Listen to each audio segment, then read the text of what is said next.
की ओर देखिए, बिहार में चल रहे जमीन सर्वे को लेकर के कई तरीके की समस्याएं आ रही हैं। सबसे ज्यादा समस्या जो है वो जमीन के कागज को जुटाने में आ रही है। तो लोग ब्लॉक के चक्कर काट रहे हैं इस चक्कर में, और कुछ लोग जो हैं वो ऑनलाइन जमीन के कागज निकलवाने की कोशिश कर रहे हैं, लेकिन उसमें भी कई तरीके की दिक्कतों का सामना लोगों को करना पड़ रहा है। हालांकि सरकार अपनी तरफ से तमाम कोशिश कर रही है कि किसी को भी कोई दिक्कत ना हो, लेकिन फिर भी पूरे प्रदेश से जो कुछ बेसिक शिकायत मिल रही है उसमें आम लोगों की भी टेंशन बढ़ा दी है। देखिए, इसी को देखते हुए पटना जिले के विक्रम प्रखंड के महाजपुरा गांव के लोगों ने जमीन सर्वे का ही अब बहिष्कार कर दिया है। लोगों का कहना है कि जब तक उनकी समस्याओं का समाधान नहीं किया जाता है तब तक वो लोग अपनी जमीन का सर्वे नहीं कराएंगे। तो जब न्यूज 18 बिहार झारखंड की टीम इस गांव में पहुंची तो लोगों ने खुल करके जमीन सर्वे में आ रही दिक्कतों के बारे में बताया है। देखिए उन्होंने क्या कुछ कहा इस रिपोर्ट में।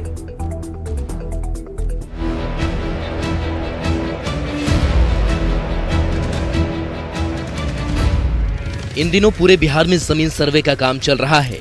लोग अपनी अपनी जमीन का खाता, खतियान, वंशावली जैसे कागज जुटाने के लिए ब्लॉक के चक्कर काट रहे हैं। लोगों को जमीन सर्वे में किसी तरह की परेशानी ना हो, इसके लिए तमाम तरह के इंतजाम करने का दावा भी किया जा रहा है। राजस्व एवं भूमि सुधार विभाग लोगों को ऑनलाइन कागज उपलब्ध कराने का दावा कर रही है, लेकिन बावजूद इसके सर्वे में कई तरह की परेशानियां आ रही है, जिससे लोग काफी परेशान नजर आ रहे हैं।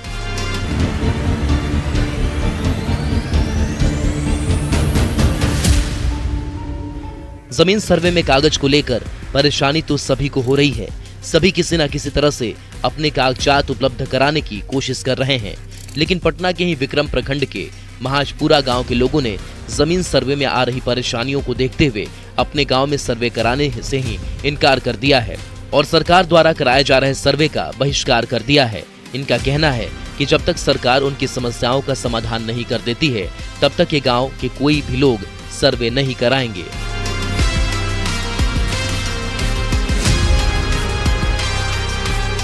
न्यूज 18 बिहार झारखंड जमीन सर्वे को लेकर लगातार लोगों को जागरूक कर रहा है।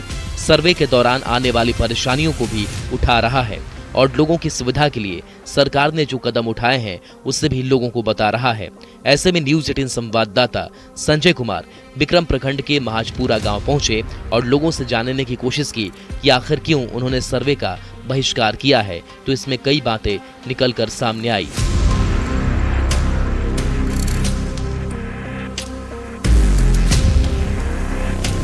जमीन के पेपर नहीं मिल रहे हैं, ब्लॉक में अधिकारी कर्मचारी नहीं मिलते हैं, अधिकारी कर्मचारियों की रवैया ठीक नहीं है, छोटे से छोटे काम के लिए पैसे की डिमांड करने का आरोप, फॉर्म पर लिखी भाषा समझ में नहीं आती है,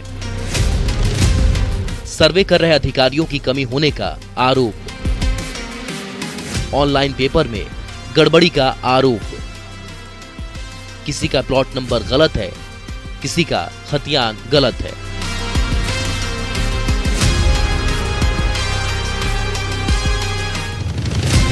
महाजपुरा गांव जब हम पहुंचे तो वहां गांव के कई लोग अपनी अपनी परेशानी बताने के लिए इकट्ठा हो गए। यहां हमारी मुलाकात वीरेंद्र कुमार नाम के व्यक्ति से हुआ। इन्होंने बताया कि ब्लॉक में ना तो सीओ आते हैं, ना ही कर्मचारी मिलते हैं, और जब मिलते भी हैं तो उनका रवैया ठीक नहीं होता है। ऊपर से हर काम के लिए रिश्वत की डिमांड करते हैं। क्या काम रसीद वाला काम नहीं हो रहा था जी। जाते हैं ब्लॉक में, साल भर 1.5 साल लगा देते हैं चढ़ाने में। न सीओ आए हैं न कर्मचारी आए थे। कर्मचारियों और अधिकारियों द्वारा पैसे मांगने के आरोप पर जब हमने इसी गाँव के रविंद्रनाथ सिंह से बात की तो उन्होंने भी बताया कि डायरेक्ट कोई पैसों की डिमांड नहीं करता है, लेकिन बिना पैसों के कोई काम होता भी नहीं है। डायरेक्ट रूप से तो नहीं है डिमांड किया जाता है, बाकी इनडायरेक्ट में पैसा के वो लोग के चाहना रहता है। सरकार ने सर्वे कराने का फैसला लिया है, एक आम आदमी को भी इसका फायदा होगा लगता है आपको? सर्वे होना चाहिए। फायदा वाला कम में है जी, लेकिन काम आगे बढ़े सुचारू रूप से तब तो। सर्वे में जो दिक्कत आ रही है उसमें एक दिक्कत फॉर्म को लेकर भी है। महाजपुरा गांव के रहने वाले निरंजन शर्मा ने बताया कि सर्वे के लिए कुल 22 पन्ने का फॉर्म है। उन्होंने बताया कि 2 से लेकर 8 पन्ने तक का डिक्लेरेशन करना है। यहाँ तक तो सब ठीक है, लेकिन 8 से लेकर 14 नंबर तक का फॉर्म भरने में ही सारी दिक्कत आ रही है। हम लोग तो रोज जूझ रहे हैं ब्लॉक में, इससे खूब बढ़िया उगाही किया जाता है कर्मचारियों के द्वारा, और सबले दोषी इसमें बिहार सरकार है कि कर्मचारी ब्लॉक में है ये नहीं है। एक पंचायत पर पहले एक कर्मचारी रहता था, अभी एक पंचायत पर 5 पंचायत पर एक कर्मचारी है। काम का लोड बहुत ज़्यादा है, और ये जितना भू माफिया लोग है, ये सब लोग इतना न पैसा वहाँ देता है कि किसान उसके सामने टिक नहीं पाता है। महाजपुरा गांव के लोगों के आरोपों में कितनी सच्चाई है और क्या सच में गांव वाले जो शिकायत कर रहे हैं उसमें दम है, ये जानने के लिए हम गांव के सरपंच सुधीर कुमार से मिले तो उन्होंने रिश्वत लेने की बात से इनकार तो नहीं किया। लगे हाथ उन्होंने कर्मचारियों की कमी, भू माफियाओं का आतंक और सर्वे कर रहे अधिकारियों की नॉलेज पर ही सवाल उठा दिया। कहते हैं कि ये बटवा, ये जमीन को रसीद काटना है, इसका खतियान मतलब कि दिखाइए या कर दीजिए। तो कहते हैं कि बाद में आइएगा ना। अब बाद में आइएगा तो जैसे सरपंच साहब बोले कि सामने तो नहीं, गुप्त रूप में जो है पैसा का डिमांड करते हैं कि 2000 दीजिए, 4000 दीजिए। इस सर्वे में सबसे ज्यादा दिक्कत ब्लॉक में जाकर जमीन का कागज निकालने में हो रही है। लोगों की शिकायत है कि वंशावली के लिए ब्लॉक में लंबी लंबी लाइन लगी हुई है, लेकिन अधिकारी और कर्मचारी उनकी सुनते नहीं हैं। कहते हैं बाद में आइएगा और गुप्त रूप से पैसों की डिमांड करते हैं। जो पैसा देते हैं उनका काम बिना किसी परेशानी के हो जाती है, लेकिन जो पैसा नहीं देते हैं उनका काम नहीं हो पाता है। का समाधान है कि पहले तो पूरे ब्लॉक में या कहीं बिहार स्तर पर जो सर्वे हो रहा है, तो इसके लिए सीओ और कर्मचारी या भू राजस्व विभाग के सभी पदाधिकारियों को बिहार सरकार को जिम्मेवारी देना चाहिए कि आपके जिम्मेवारी बनता है कि आप इतना दिनों में सब लोगों का परिमार्जन, खतियान, जमाबंदी या मौखिक बदलान या स्टाम्प पर बदलान है, उस समस्या का समाधान करें। उसके बाद समाधान जब पूरा होता है उसके बाद भूमि सर्वे का डेट निकाला जाए बिहार सरकार द्वारा। यही हमें संजीव कुमार नाम के व्यक्ति मिले। उनसे जब हमने ये जानने की कोशिश की कि बहिष्कार करने से समस्या का समाधान कैसे होगा, तो उन्होंने बताया कि सरकार ने सर्वे के आदेश तो दे दिए, लेकिन सर्वे की तैयारी अच्छे से नहीं की, जिसकी वजह से ये सारी दिक्कतें आ रही हैं। जमीन सर्वे से पहले लोगों के कागज ठीक किए जाए। तय समय में अधिकारियों को काम पूरा करने का निर्देश। सारा कागज ठीक होने के बाद सर्वे का काम शुरू हो। सर्वे कर रहे अधिकारियों को अच्छे से ट्रेनिंग दी जाए। सर्वे के लिए इसमें 22 पन्ने का फॉर्म है। फर्स्ट तो गजट निकाल गया 1 नंबर कि हमको ये गजट है प्रकाशित करके सर्वे करना है। 2 नंबर से 8 नंबर तक डिक्लेरेशन करना है। 8 से जो 14 जो है वही मूल समस्या के कारण है, क्योंकि सर्वप्रथम 8 से 14 नंबर पेज है। 14 के बाद तो कोर्ट हो गया, कानून के पास है, अमीन के पास है, DCLR तक, जिला ADM पटना रेवेन्यू जो भी है। जमीन सर्वे को लेकर आ रही दिक्कत के कारण महाजपुरा गांव के लोगों ने सर्वे का ही बहिष्कार कर दिया है। उन्होंने जो सवाल उठाया है वो सिर्फ महाजपुरा गांव के लोगों के सवाल नहीं है, बल्कि पूरे बिहार से ऐसे ही सवाल उठ रहे हैं। हालांकि इन तमाम परेशानियों के बाद भी लोग जमीन सर्वे के फैसले को सही मान रहे हैं। महाजपुरा गांव के लोगों ने भी सर्वे के फैसले को सही बताया, लेकिन सर्वे के दौरान आ रही दिक्कतों को दूर करने के बाद सर्वे कराने की मांग की है। हालांकि सरकार भी कोशिश कर रही है कि लोगों को जमीन सर्वे में किसी तरह की दिक्कत ना हो। ऐसे में देखना होगा कि इन परेशानियों को दूर करने के लिए सरकार क्या कदम उठाती है। पटना से न्यूज़ 18 बिहार झारखंड के लिए संजय कुमार की रिपोर्ट।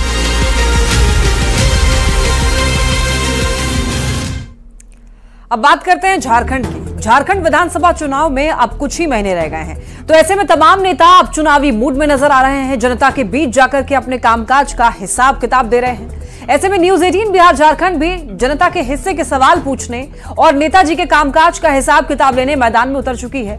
और इस सीरीज में आज पड़ताल करेंगे गोड्डा जिले की पोड़ैयाहाट विधानसभा क्षेत्र की, जहां से प्रदीप यादव पिछले 5 बार से विधायक हैं और 2 बार झारखंड में मंत्री भी रह चुके हैं। तो प्रदीप यादव ने अपने कार्यकाल में कई कामों को पूरा करने के दावे किए हैं। उनके दावों में कितना दम है, इसको लेकर के हमने पोड़ैयाहाट की जनता से भी बात की।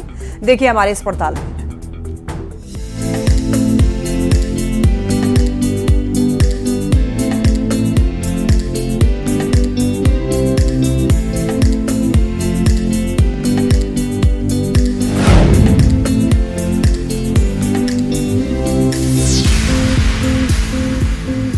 झारखंड विधानसभा चुनाव के मुहाने पर खड़ा है। मुख्यमंत्री, मंत्री, एमएलए, पक्ष विपक्ष तमाम दलों के नेता एक बार फिर झारखंड के राजनीतिक अखाड़े में कूद गए हैं। हर कोई अपने 5 साल के काम के दावे कर रहा है। हर मंत्री और विधायक पिछले 5 साल के काम को गिनवा रहे हैं। एमएलए के हिसाब किताब में आज बारी है गोड्डा जिले के पोड़ैयाहाट से विधायक प्रदीप यादव की।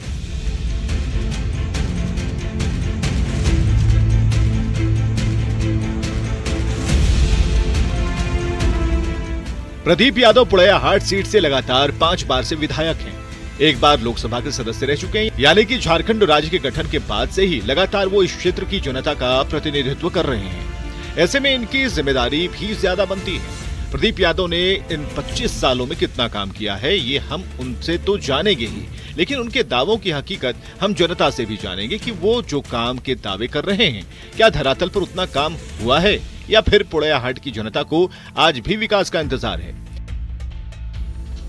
विधायक जी के दावे और जनता के सवालों का सिलसिला शुरू करें उससे पहले प्रदीप यादव की राजनीतिक कुंडली देख लीजिए। प्रदीप यादव का सियासी इतिहास। छात्र जीवन से राजनीति की इन्होंने शुरुआत की। 2002 में बीजेपी की टिकट पर पहली बार लोकसभा सांसद बने।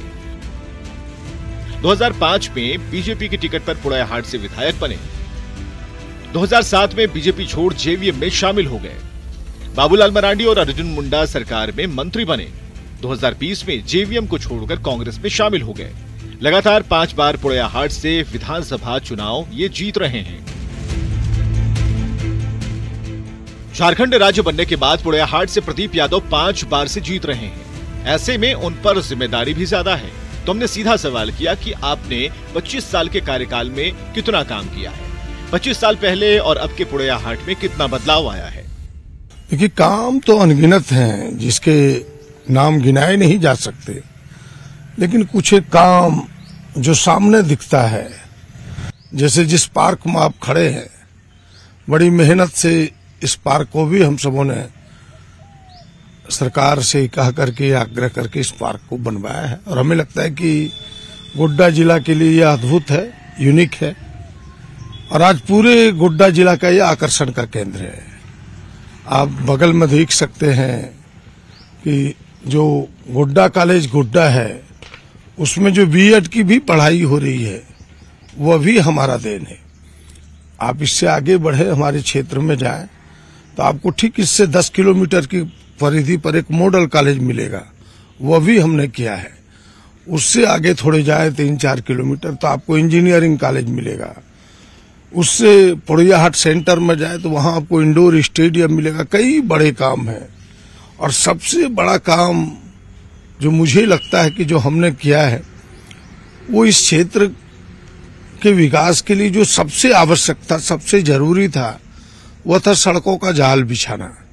जब हम पहली बार एमएलए बने थे तो एक गांव में सड़क नहीं थी और आज हम बड़े दावे के साथ कह सकते हैं कि 90 से 95% गांव सड़कों से जुटा है। नदी नालों पर पुल नहीं था, बड़े बड़े पुल करोड़ों रुपयों के लागत से हमने कराने का प्रयास किया, जो आज भी लोगों को प्रामाणिकता के तौर पर हम कह सकते हैं कि वो मेरे विकास का नमूने के तौर पर खड़ा है।